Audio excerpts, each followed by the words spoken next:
This week, we were assigned with finding our own article on communication and making a speech and showing our interpretations of it. The article I've chosen is from the University of Waterloo, covering effective communication, our barriers, and strategies. Strategies meaning our methods of fixing our communication with others.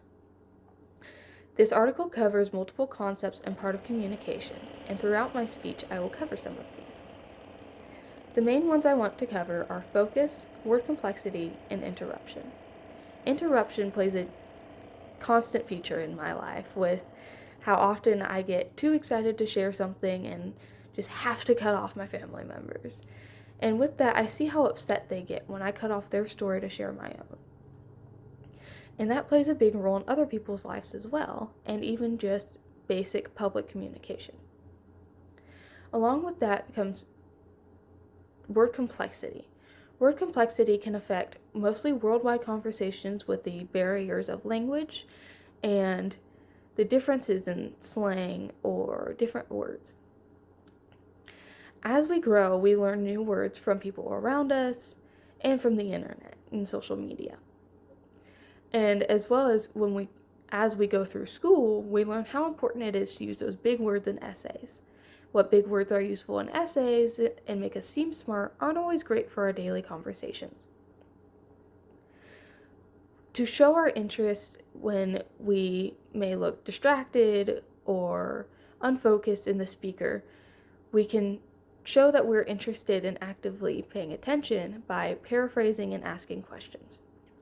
What I mean by paraphrase to ask questions is by taking something from the conversation previously. Say you're talking to your mom about her job life, and she comes home and she's talking about how, oh, this person said this and blah, blah, blah, and I think that's wrong. Well, you can ask, oh yeah, and you said that this person said this, why do you think that's wrong? And to show that you're listening and paying attention.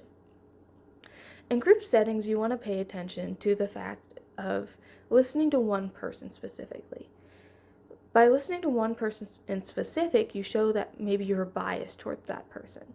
So really try to accept all opinions and influences from the other group members. This is especially important in group work and group projects, whether that is in school or in our job environment. Comfort with face-to-face communication is crucial in our lives.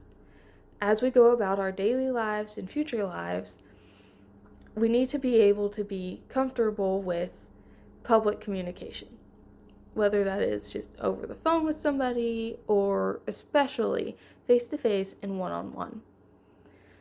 As I've grown, I have began to see how important it is to be comfortable with even talking with your elders and with the youngins. You need to be able to be comfortable in that, otherwise you might not learn some valuable life lessons. It is often talked about how we need to have empathy toward our audience as speakers. And while I believe that is true, we also need to have empathy towards the speaker and how they might be anxious or scared about talking about certain topics. This is especially important in the group sharing testimonies and group projects to share that it's okay and we're all comfortable here and to not be scared.